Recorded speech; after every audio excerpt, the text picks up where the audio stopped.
Olá! No momento em que o Brasil tem enfrentado desastres ambientais com uma frequência e intensidade cada vez maiores, hoje a gente vai mergulhar num trabalho acadêmico que é fundamental para entender a coordenação e a resiliência na resposta a essas crises.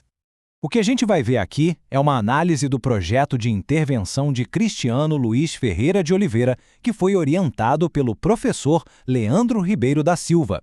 Esse trabalho é a conclusão do curso de especialização em Gestão Pública em Proteção e Defesa Civil, um curso oferecido pela Faculdade de Engenharia da Universidade Federal de Juiz de Fora. E olha, para ajudar a espalhar esse conhecimento tão importante, já sabe, né? Considere seguir o canal, curtir e compartilhar este conteúdo para que ele chegue a mais pessoas. Ok, vamos lá. A gente vai seguir a estrutura bem organizada do trabalho original.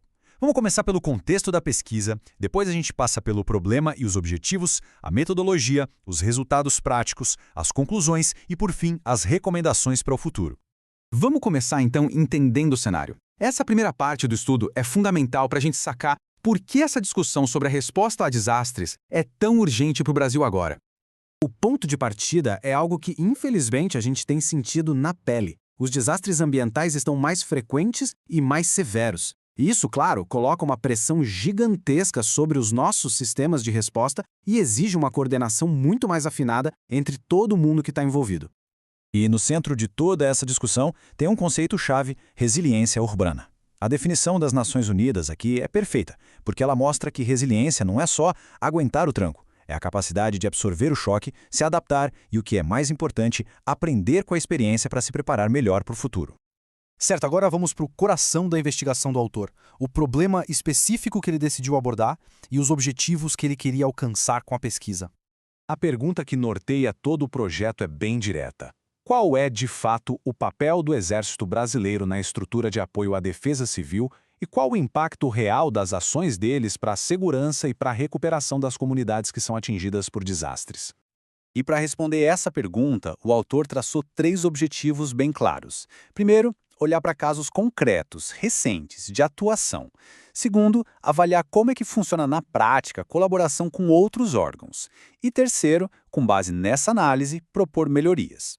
Beleza, mas antes da gente ir para os resultados, é super importante entender como a pesquisa foi feita, né? Para a gente ter certeza que as conclusões são sólidas. Então, para ter uma base bem forte para a análise, o autor usou uma metodologia de pesquisa bibliográfica super rigorosa, seguindo um cronograma certinho. Isso permitiu que ele analisasse a fundo leis, manuais operacionais, artigos científicos e estudos de caso. Ou seja, ele construiu uma base de evidências muito sólida para as conclusões. E é aqui que a gente começa a ver a coisa na prática. O trabalho traz um exemplo muito forte e recente dessa cooperação, a Operação Taquari 2.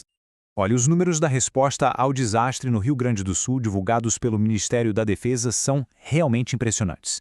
Para a gente ter uma ideia da dimensão humana disso, mais de 19.500 militares foram mobilizados. E essa mobilização toda se reflete diretamente em vidas salvas. Foram 84 mil pessoas resgatadas das áreas de risco. É muita gente. E o cuidado não parou nas pessoas, o que é bem legal de ver. A operação também conseguiu resgatar mais de 10.500 animais. Isso mostra bem a abrangência desse esforço humanitário. E não bastava só resgatar, né? Tinha que cuidar. Por isso, uma infraestrutura médica inteira foi montada no meio daquele cenário. 8 hospitais de campanha foram estabelecidos.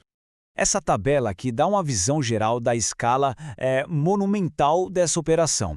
Além dos números que a gente já viu, pensa só, 25 mil atendimentos médicos, 55 embarcações e navios, mais de 1.700 viaturas e equipamentos e 27 aeronaves.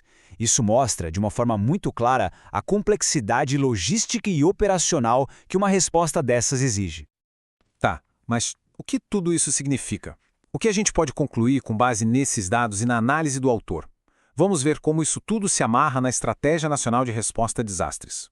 O ponto central da conclusão do autor é esse aqui. Operações como a Taquari 2 acabam fortalecendo o papel institucional das Forças Armadas. Quer dizer, quando elas atuam diretamente nessas crises, elas reafirmam o compromisso delas com a segurança e o bem-estar de todo mundo. Mas por que as Forças Armadas são tão eficientes nessas situações? Esse slide ajuda a gente a entender, comparando algumas características. Elas têm uma alta prontidão, ou seja, conseguem se mobilizar muito rápido. tem uma capacidade logística que, convenhamos, poucos grupos civis conseguem ter. E já contam com uma estrutura de comando e controle que funciona. São esses pontos que permitem uma resposta dessa magnitude. E o mais legal é que o estudo não para no diagnóstico. Ele olha para o futuro e traz recomendações bem concretas para a gente melhorar ainda mais essa cooperação. As recomendações do autor são bem diretas e práticas. Primeiro, mais treinamento conjunto. É fundamental que Exército e Defesa Civil falem a mesma língua na hora da ação. Segundo, simulações realistas e em larga escala. Terceiro, investir em equipamentos modernos. E quarto, criar unidades especializadas, prontas para agir bem rápido em áreas remotas.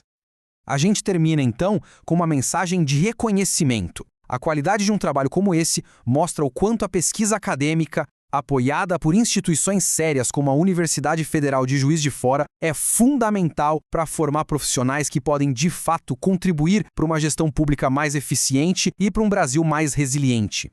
E claro, para quem ficou curioso e quer se aprofundar, a versão completa e fiel do trabalho está disponível no link aqui na descrição. Vale muito a pena a leitura.